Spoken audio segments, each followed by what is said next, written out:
welcome to the Society of Construction Law Australia's podcast, the podcast where we look at technical and legal issues facing the Australian construction industry. My name's Melissa Yeo, and I'm chair of the Society's Communications Subcommittee. In October 2017, the Society was fortunate to have Philip Britton, visiting professor of King's College in London and senior fellow of Melbourne Law School, attend to present his paper, Trouble with the Neighbours, Construction, Disruption and Damages.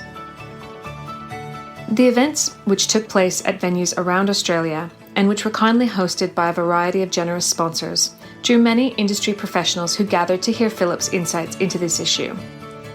And for those of you who could not attend, this episode records Philip's first presentation in Brisbane.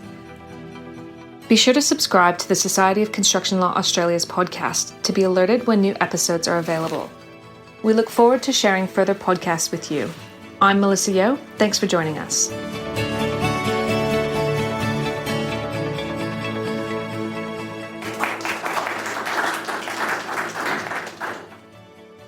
Just over 20 years ago, Diana, Princess of Wales, died following this car crash in Paris. As others have commented, to look now at pictures of the crowds massing in London to express their grief shows how much life has changed. No one has or is using a mobile phone. My partner and I were on holiday in Cape Cod in the USA, so we must have heard the news from live TV or newspapers. What astonished us in restaurants or shops in Provincetown was that Americans, overhearing our all-too-English accents, would approach and interrupt us, saying things like, "We're just so sorry for your loss," meaning Princess Di. It was touching and obviously sincere, but it assumed a level of intimacy and emotional bond between individual British people and their royal family, also of course yours, which felt overstated. It also anticipated the astonishing heart-on-sleeve outpouring about the princess's death, which evidently took even the royal family by surprise. However, on Cape Cod, the only proper strategy was to thank each well-wisher for their concern and politely go along with whatever their assumptions were about us and our relationship with the princess. A paler version of this process has been going on while I've been in Australia. Knowing that I teach in the construction law field and have written about building standards, many people here have wanted to talk about the Grenfell Tower fire in London. They've said how terrible the event was and asked about what may have happened and about the British responses to it. Here I feel on slightly firmer ground than I did about Princess Di, although I'm still anxious about whether my credentials for expressing any views are really adequate. This is in part because the gulf is a very wide one in the UK between one university teacher, even in a centre of construction law within sight of the Palace of Westminster, and the government circles where these issues actually get discussed and resolved. As a result, I feel I know no more than any intelligent reader of a good newspaper would. Being British doesn't qualify me to have better insights into the disaster, let alone being more affected by it emotionally, than it did when Princess Diana died on the last day of August 1997. Well, this talk isn't directly about Grenfell Tower. On this, those of you who were at the SoCLA conference in July will have heard my good friend and colleague Matthew Bell. He spoke thoughtfully and from the heart, questioning whether the law at present, in the UK or in Australia, can offer real protection to building users against the risk of injury or death from fire, and what might be needed for it to do this important job properly. I know that the La Crosse Tower fire in Victoria had already started anxiety about the fire risk posed by sandwich cladding on tall residential buildings. It seems that this concern has now gone nationwide, with a report and proposals for legislation from Canberra. But there is one other aspect of Grenfell Tower which forms the lead-in to the main topic for my talk.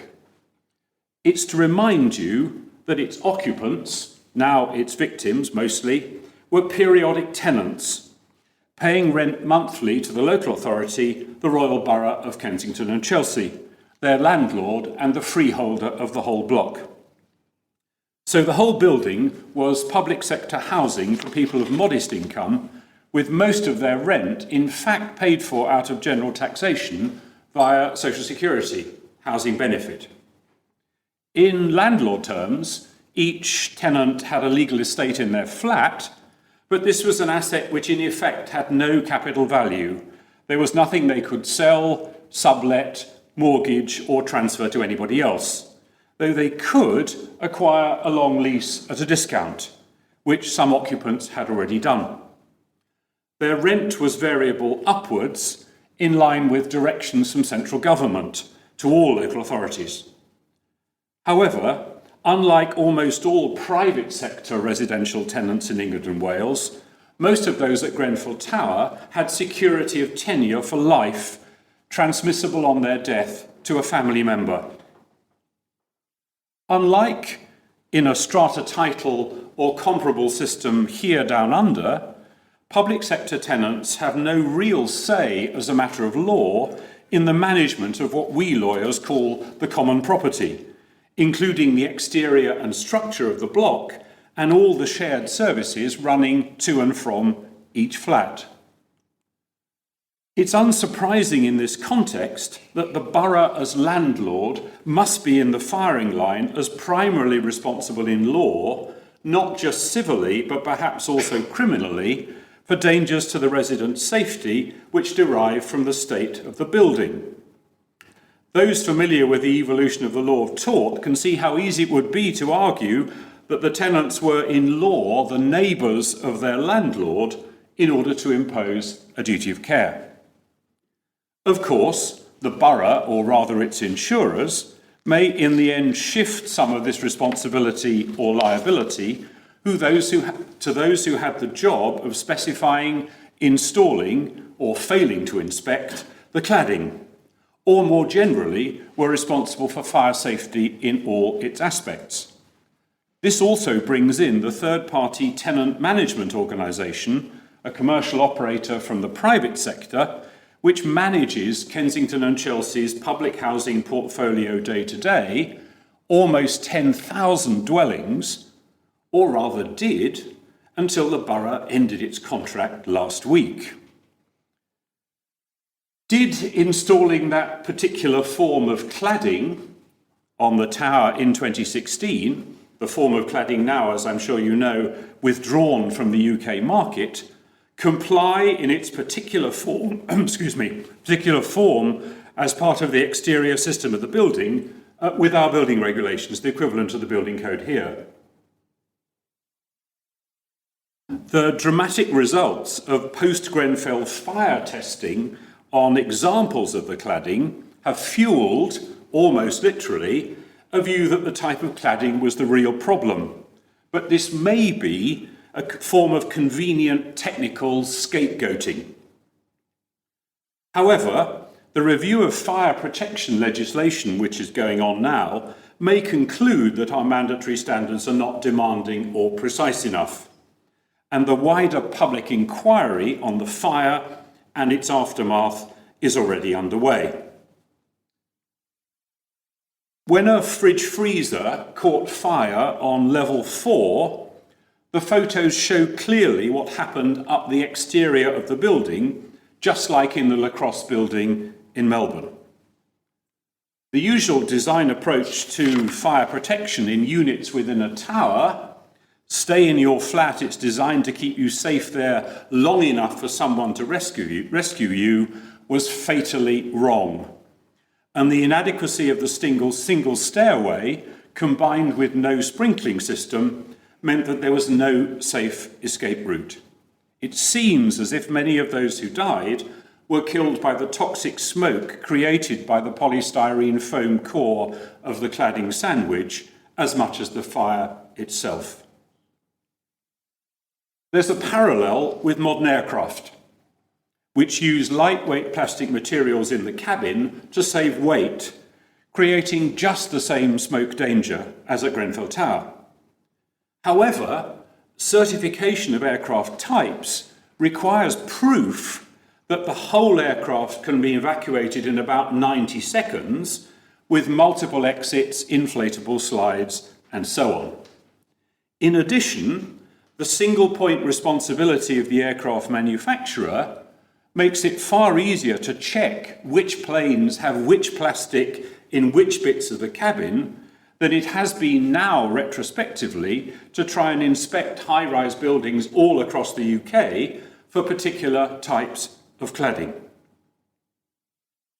I've not seen the terms of the standard tenancy agreement from Kensington and Chelsea, but those of you who are legally qualified and familiar with the English law of contract may remember this case, Liverpool City Council and Irwin from 1976. It was about a 15-storey tower block of flats where the rubbish chutes were regularly blocked, the lifts were often out of service, and the stairways unlit and dangerous. The House of Lords had to make sense of the text of the tenancy document. This was so one-sided that it appeared to impose no maintenance obligations at all on the council as landlord for those aspects of the building. What does the council expect us to do? Parachute into our flats? Asked one tenant. The law lords took the tenant's side, agreeing that the printed standard terms were evidently incomplete. They couldn't be the whole contract. The City Council must have some legally enforceable obligations, given the way the block was designed, in return for the rent that each tenant paid, modest though it was. At the minimum, it was essential that each tenant had a right of access to their flat and to the services provided via the common property. But did these rights carry with them any obligations on the landlord beyond protection against the risk of physical injury in the common property? Well, the court held that some duties to maintain were essential to make the tenancy work at all. But these were not absolute, in other words, we might also call them end result obligations. Instead, they were phrased in terms of taking reasonable care in relation to the tenant's means of access, including lights in the stairwells and the availability of the rubbish chutes. As we'll see, this notion of reasonable care, so familiar from negligence within the law of tort, has an application more widely than just between public sector landlords and their tenants. Back in Liverpool, the tenants lost on that issue, having argued that the landlord's duties were absolute. They brought no evidence showing that the council had been negligent, although it looks as if they could easily have done so. Happily, we've moved on since then, so that this is what the UK government website now says about public sector tenants' rights. Oh, there it is, good. Your council is responsible for making sure the structure is kept in good condition, gas and electricity appliances work safely, and that shared parts of a building or housing estate are kept in good condition. Fair and reasonable though these rules seem, and they're clearly way ahead of the arrangements that were in force at Liverpool in 1976, like tenancy documents do, they tend to look to repair, that's to say, remedying disrepair which arises over time, rather than to the state of the building itself at the start of the tenancy, or the consequences of later work on the building. At Grenfell Tower, as everyone knows, the key event seems to have been installation of the cladding in 2016, long after the tower had been first occupied in 1974. As the post-fire photos show, and you've just seen one, the structure of the block survived astonishingly intact. When there's the eventual and inevitable fight about legal liability at Grenfell Tower, defining what obligations should and did rest on the landlord may be central, just as it was in Irwin. How, and now I get closer to the central theme of the talk, How are the same issues also relevant to a construction project being carried out by a landlord if this impacts negatively on a tenant? Starting to think about this issue, it seemed obvious to me that the legal landscape within a landlord and tenant context was bound to be different from that between otherwise unconnected freeholders. But would the substantive protection that the law gives a tenant be equivalent to that which an owner might expect from another owner in similar circumstances? Of that I was frankly unsure. And then, by a miracle, a recent case appeared in the Chancery Division of the High Court in London, which provides some answers. Here's the building. This is 14 to 15. You can see 15, 14 is at the other end of the building on the right-hand side. Carlos Place in Mayfair. Built in the early 1920s in fine neo-Georgian style.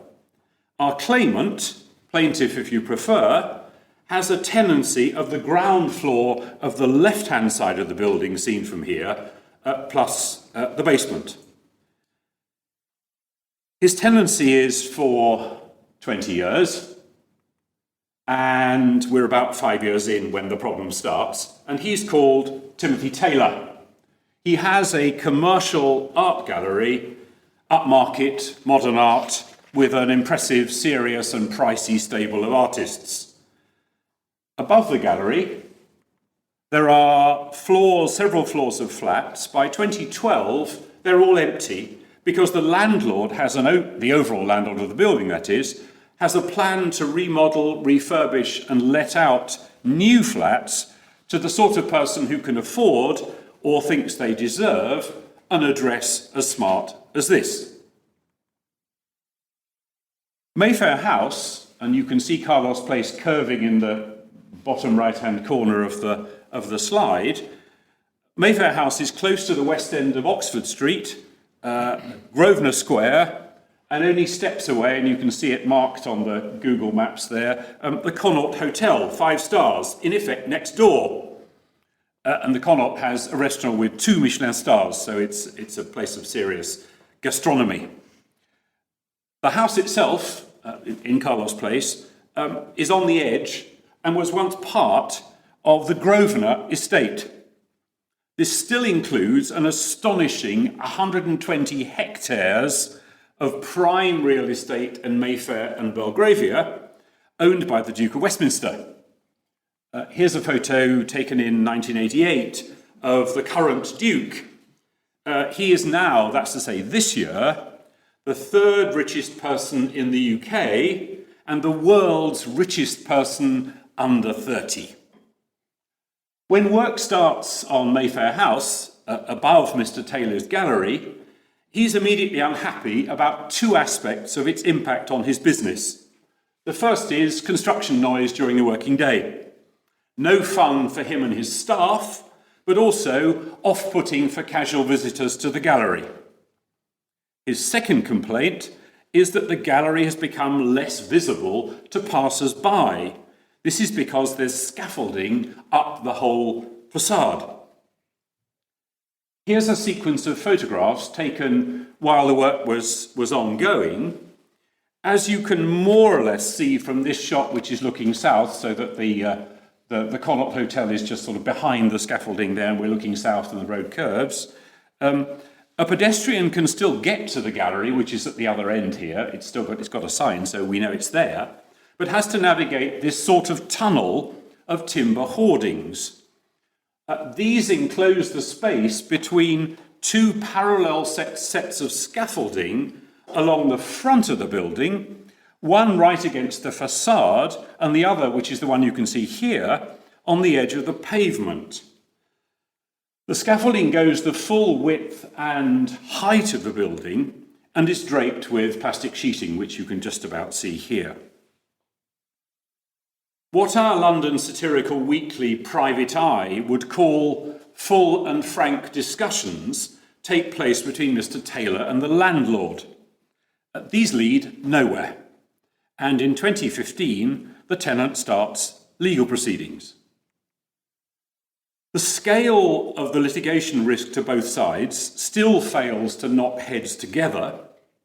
So in April 2016, Timothy Taylor and Mayfair House comes to trial. It's before Alan Steinfield QC, a Deputy High Court judge. 9 days in court, 10 witnesses including 4 experts, and a judgment running to more than 18,000 words. On any test, it's a serious piece of litigation, and the loser is going to have some deep wounds to lick. The uncertainties about the law and its application to this project really centre around 2 of the express covenants in Mr. Taylor's lease. One gives the landlord the right to reconstruct the entire building, which must on any test, I think, include the lesser right to remodel floors 1 to 5 and add a duplex on the top floor. The other promises Mr. Taylor as tenant quiet enjoyment of the 2 floors leased, the ground floor and the basement. Are these 2 in conflict? And if they are, how can they be reconciled? A traditional conveyancer would say that a quiet enjoyment covenant has nothing to do with either tranquility or pleasure.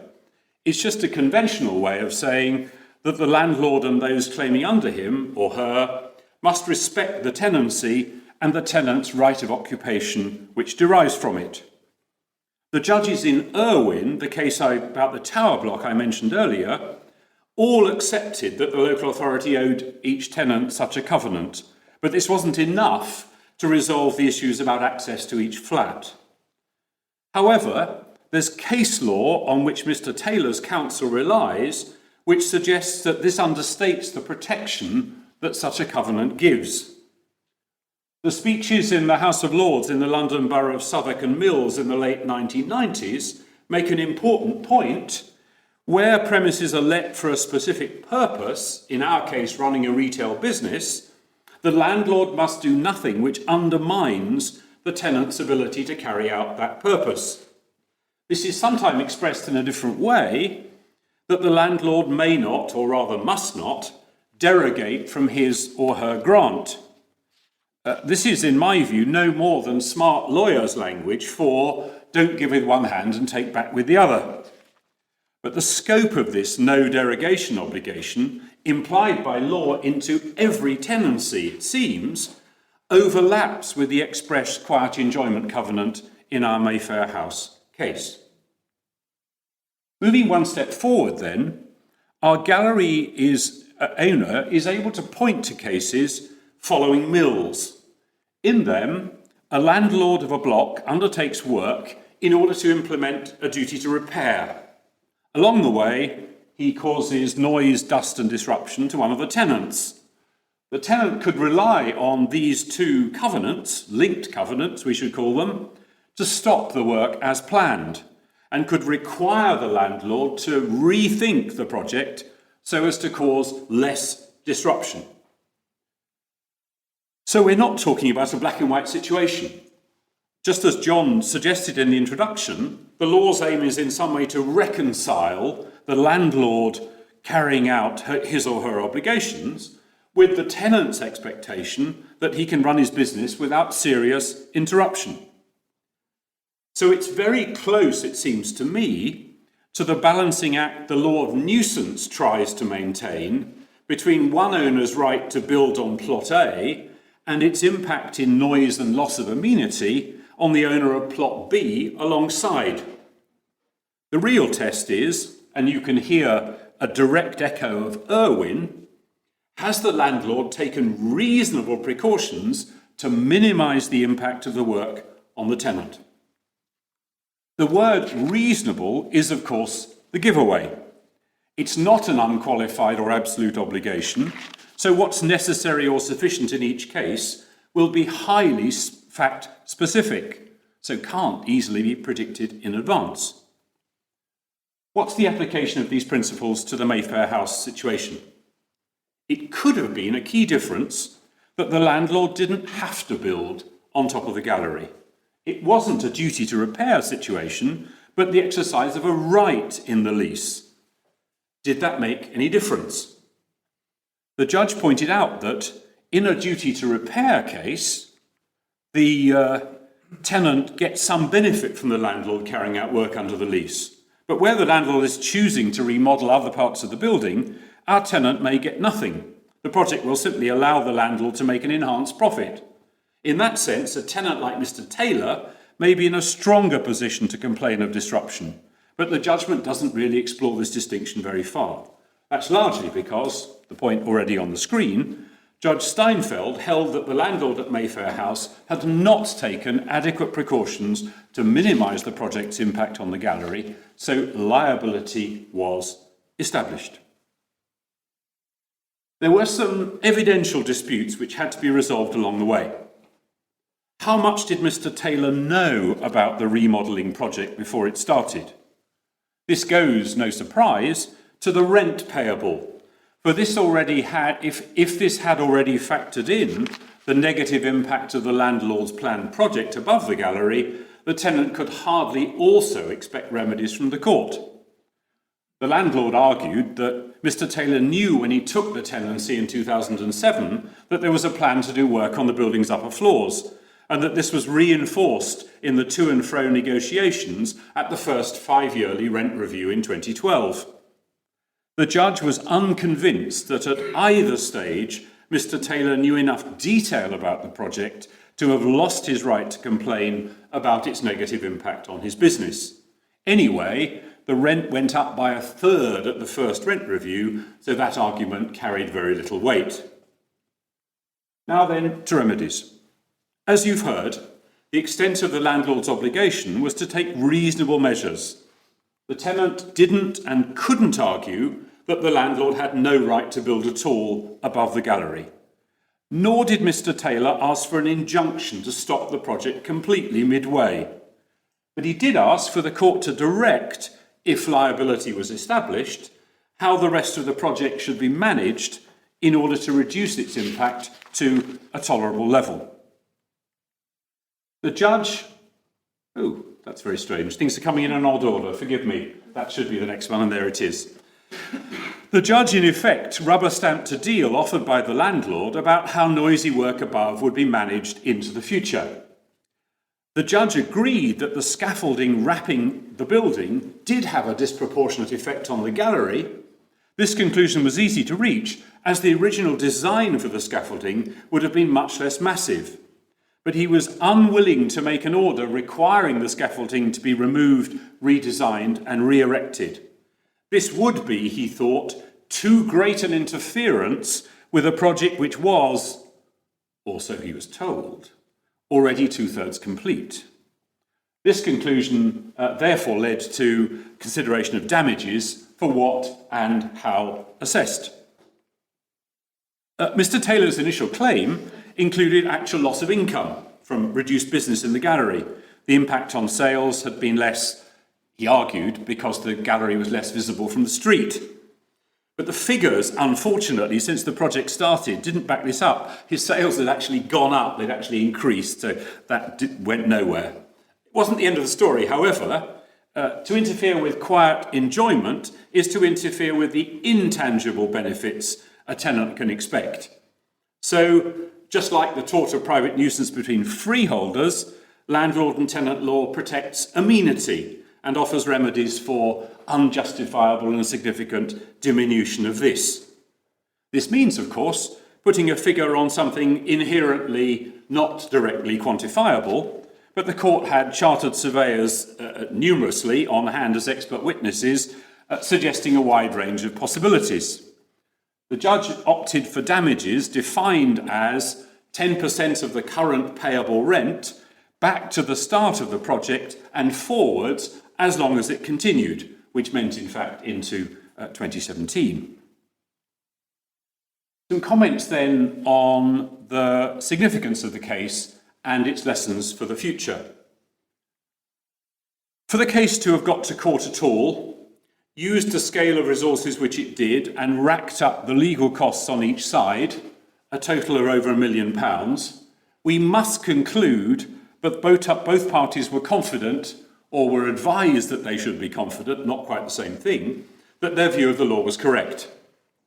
It's true that the case law authorities, such as they were, looked to be in Mr. Taylor's favour, but it will never be easy to predict the result of applying the test of reasonable precautions to an individual project. Equally, the choice of remedy, what remedy is appropriate, and how to assess damages is equally fact-specific, mobilising a wide judicial discretion.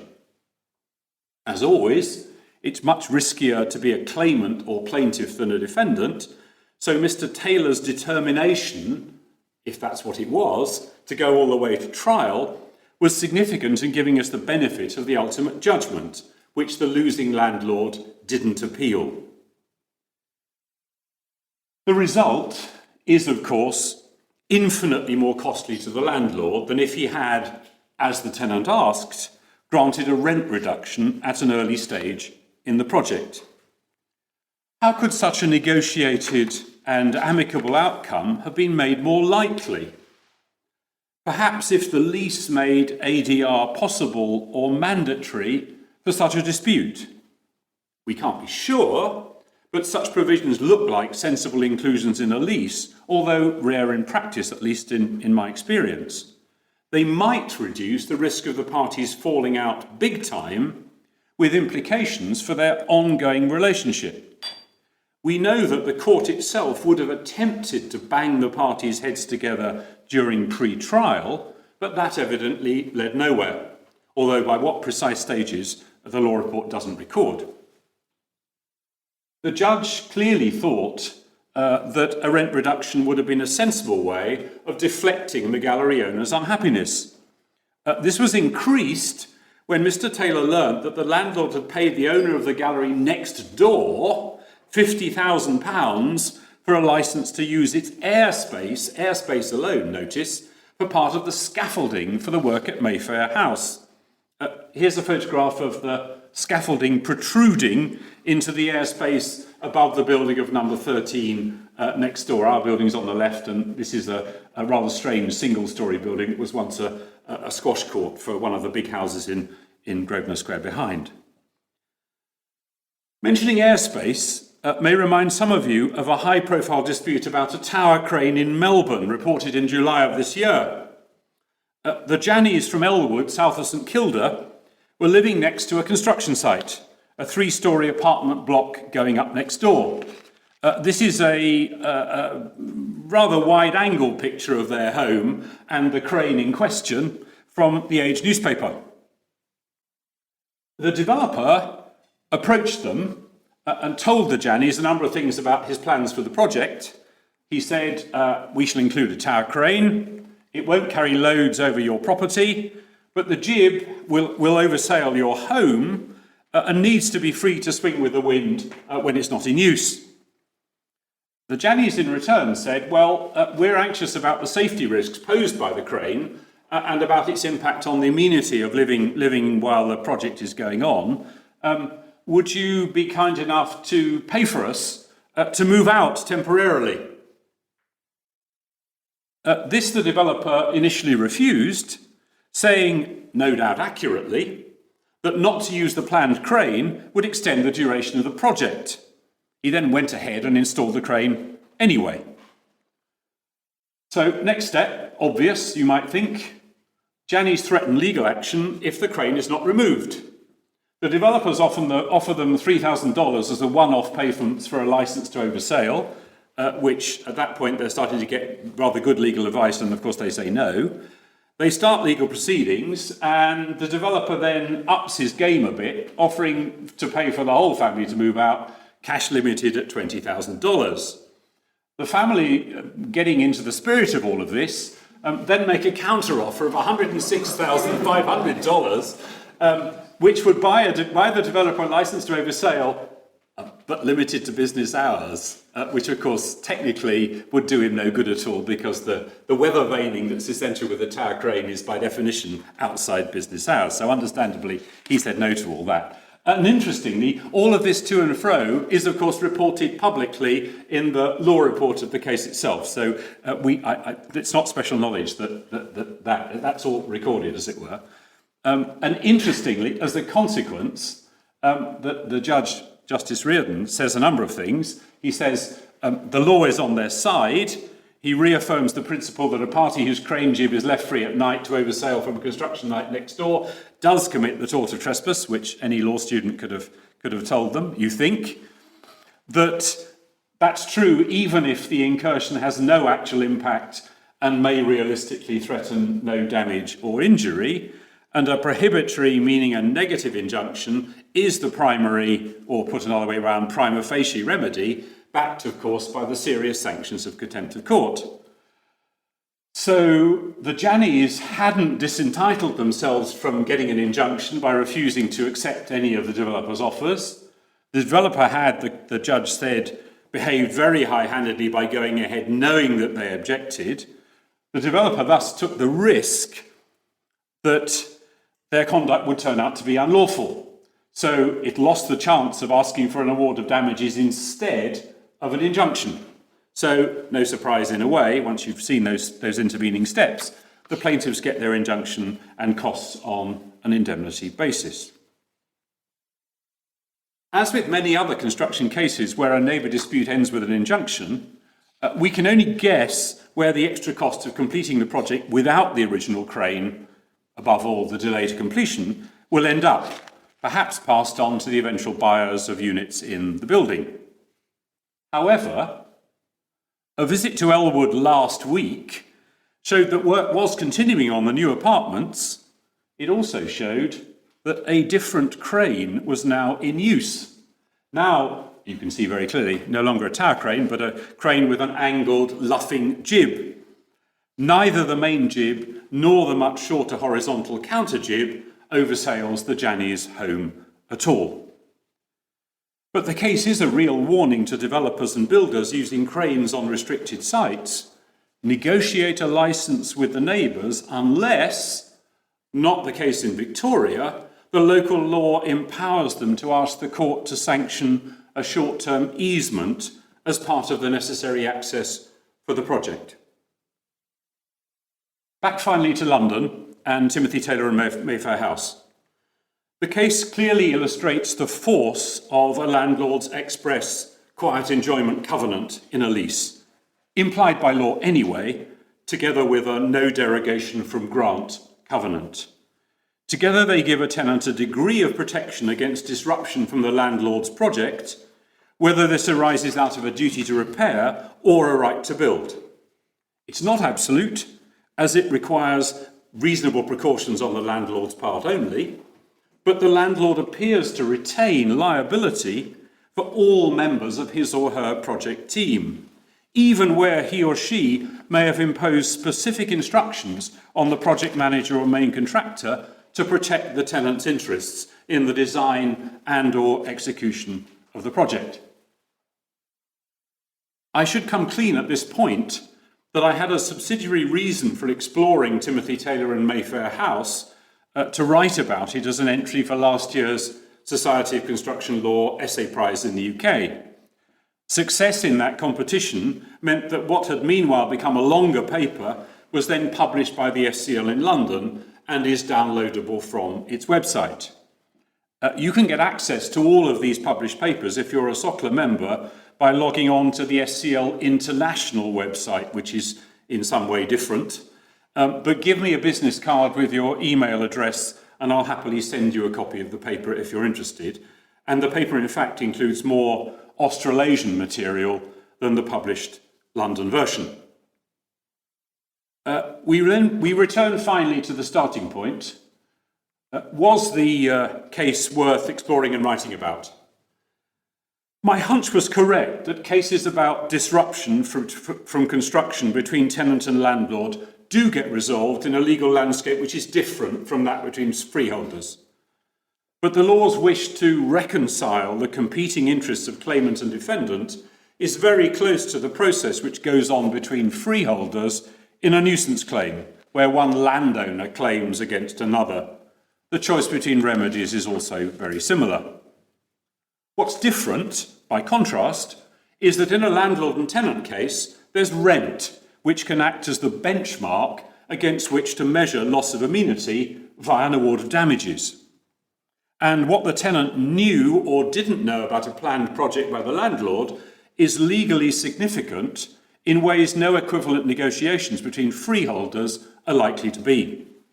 Further, such a dispute arises in the context of a relationship in which landlord and tenant are usually yoked together for at least a few years to come. So a fight in court may have an impact on how they get on in relation to other issues in the future, like the next rent review.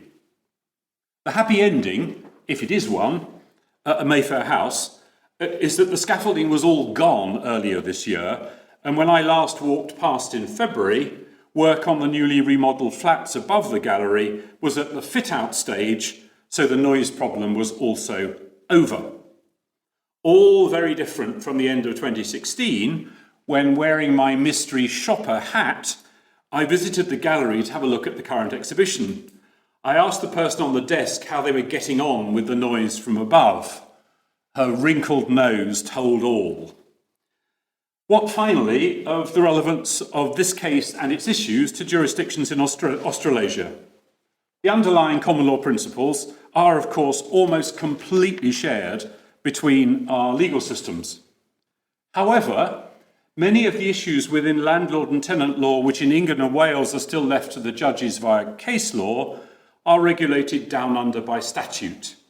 This brings in a familiar additional element, the interesting but sometimes aggravating pattern of variations between each Australian state and the two mainland territories. Here's the local Queensland version of the Covenant for Quiet Enjoyment in Residential Leases. It comes from the Residential Tenancies and Rooming Accommodation Act in section 183. It says, the lessor must take reasonable steps to ensure the tenant has quiet enjoyment of the premises. So a very familiar pair of words in there. And it also says the lessor or lessor's agent must not interfere with the reasonable peace, comfort or privacy of the tenant in using the premises.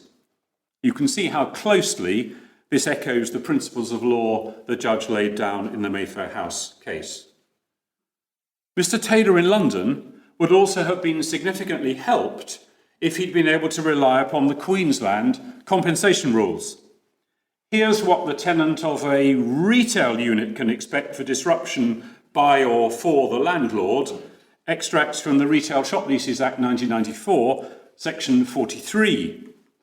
The lessor is liable to pay the lessee reasonable compensation for loss or damage suffered because the lessor or a person acting under the lessor's authority takes action which substantially restricts or alters access by customers to the leased shop. There it is. Or takes action which affects the flow of potential customers past the shop. Mr. Taylor again. Or causes significant disruption to the lessee's trading, or doesn't take all reasonable steps to prevent or stop significant disruption within the lessor's control. As these statutory examples suggest, functionally speaking, the result here gets very close to the English common law, as in the Mayfair House case. This I find a pleasing discovery and an encouraging conclusion to end on.